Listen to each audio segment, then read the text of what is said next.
What's up YouTube, this is Narendra here, and I am pretty excited today because I just received my MacBook Pro Max 2021 and I cannot just wait to put on my hands on it and try a lot of new things. So without wasting much time in there, let's go ahead and try to install, configure a dev machine, see how it goes, how it performs with M1 Max, and how good it is.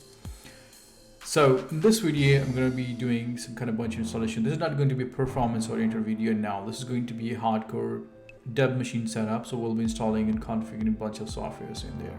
So no fancy matrices in there at all. Now let's jump over here, go to About on Mac.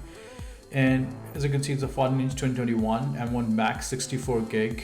And I did opt for a 2 terabyte hard drive. So I want to go to brew.sh just quickly in here, and the intention is that we wanted to configure the softwares as many we can using Homebrew. As I solely rely on Homebrew, and I highly recommend that you check them out. This is really a great piece of package management from a console based. And the idea here is that we wanted to install all the softwares that we use on a daily basis, and we'll see how many of them are served for M1 Max. So I'm going to quickly copy it from here and go to my terminal, maybe increase the size a little bit and paste. So it's asking for a password now, and I'll enter my password. Great. So as you can see, this is ready to install. It will download and install Xcode, and command line tool, basically it'll search for software repository and get it from me, so I don't have to do it especially manually from outside. So let me speed that up a little bit.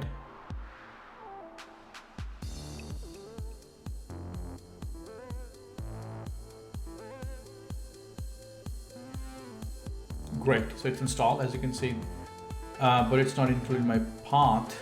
So what I need to do is I need to copy these two lines as you can see on the screen and put them. That will help to put that Homebrew in my path so that I can run my commands manually. So let's copy these two lines from here and let's go ahead and paste them here, and done.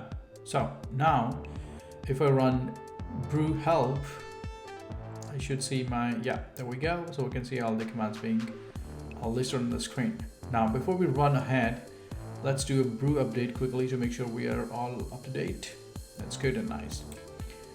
Okay, so next step we want to do is we wanted to install, with a 1Password in here. So 1Password is a nice utility which allows you to install, well, basically to remember all your password, or you don't need to remember all the password by your side.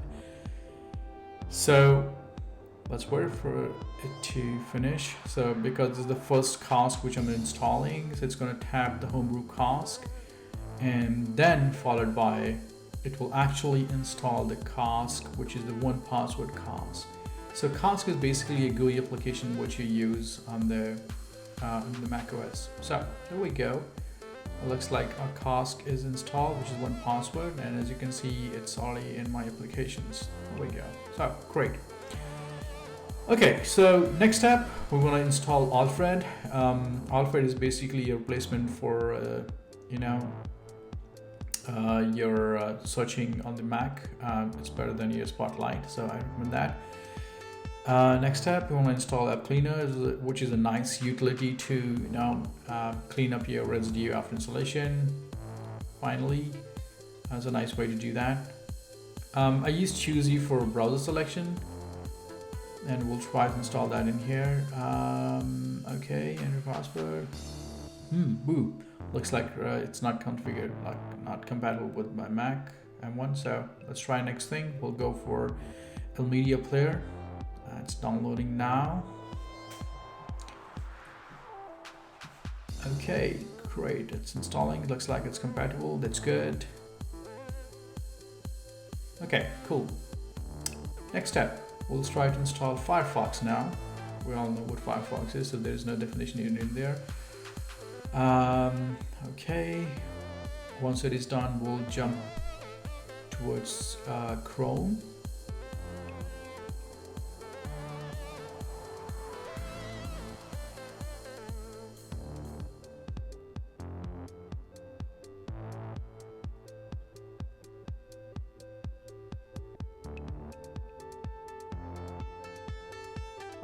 Okay, so we're starting with Chrome now. It took a while.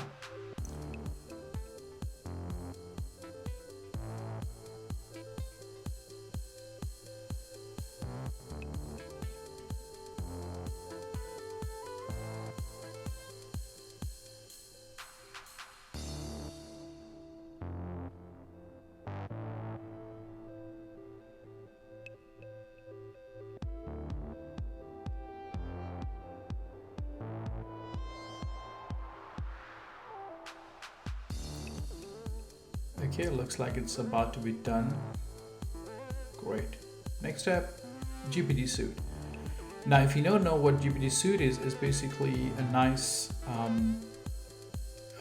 utility, you can call it, an application which allows you to configure your public and private keys, which helps you to sign in your outgoing email so that there is no violation of your privacy whatsoever. And this is a nice way of keeping your privacy, about your mail, so that nobody, no third party, could read them. So I'm going to speed up this part a little bit so that we can finish it up quickly. All right, it's installing now. Done. Next step, we're going to install item 2. Item 2 is basically a replacement for Mac terminal. Okay, good. Next, we'll try with Matrix. Matrix is basically a download manager, just like your for Windows we have something called Internet Download Manager or something. But yeah, Matrix is cool and it's open source, so there we have it. It's really nice. You should try it. Right, great. Next step, we'll try to install Microsoft Office, and this is going to take really long time. So what I'm going to do is I'm going to speed up this video a little bit faster so that we reach the end of fine. And hopefully, because M1 is out for a longer time, Microsoft Office is really compatible with M1 Silicon now. So let's speed this part a little bit up.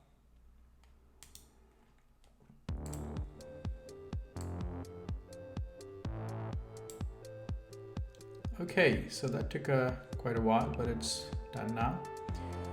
So next up, we'll try with Parallels. Parallels is basically a virtualization manager for your running your Windows application and other applications which are which could be run in your virtual boxes.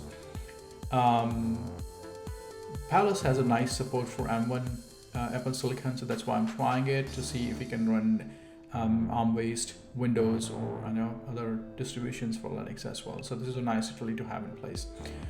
This is chargeable, so you have to subscribe for your yearly subscription. I already have one, so there we go. So let's wait for it to finish up.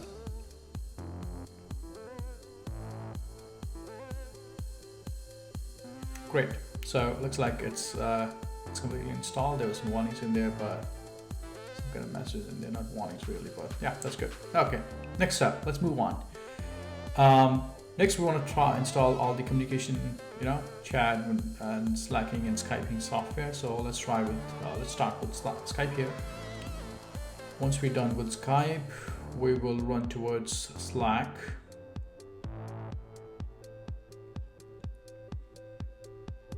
Okay, let's go with Slack now.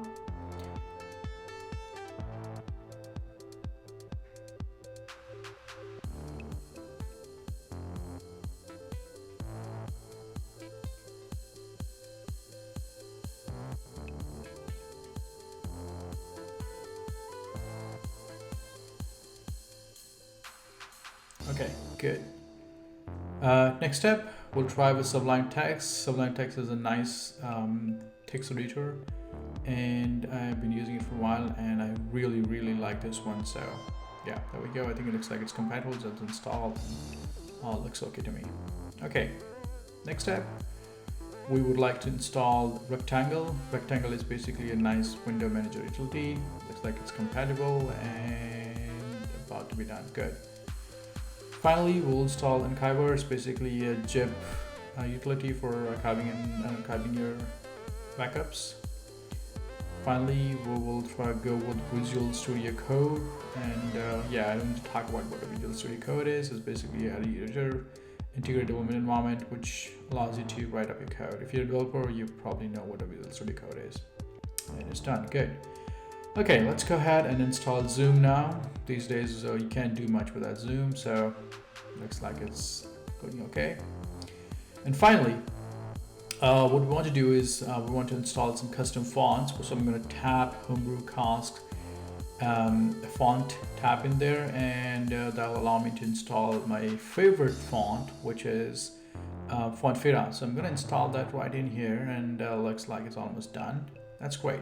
So now I can use my Font-Fira code across my Mac. Cool. So next thing we want to try with the formula antigen in here.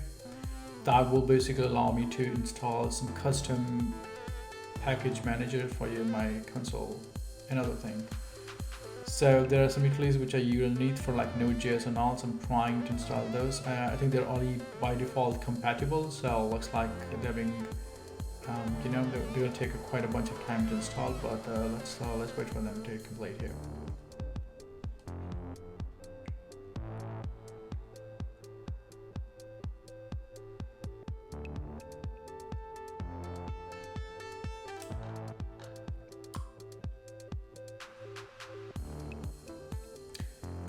Alright, I think it's almost done installing with the node. Okay, cool. Next we'll try with Open Ssl. Well, looks like it's already compatible, so it's downloading all. Hopefully it is, because it's ARM based, so it should work okay for me. Good. So it's already installed. Next thing we'll install the Open Ssl alongside. We need that. Alright, good. Finally, we'll try to install Poetry. Poetry is basically a package manager for Python environments. Looks like it's going okay. Good. And we'll also install Ruby in here. So that looks okay to me so far. It's ARM based, so I don't see a problem.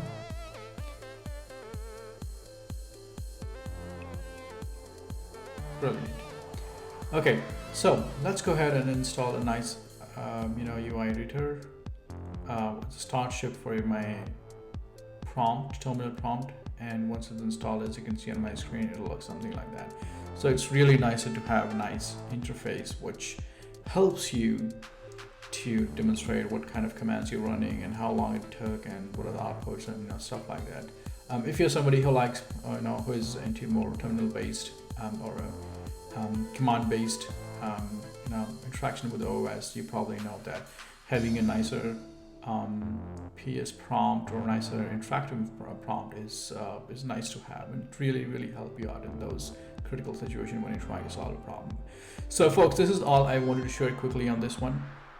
So in this video we tried to install a couple of software which I use on a daily basis, especially for my daily work, and looks like most of them were compatible except for one choosy, so I might have to look for and search for some alternative for that. But I think that's pretty much for now. So I'll keep checking and I'll keep testing my applications on top of this new machine and see where it excels and where it lags behind. If you need anything more from my side, please let me know, and I'll be happy to do those testing for you. Thank you for watching till then. You have a good day.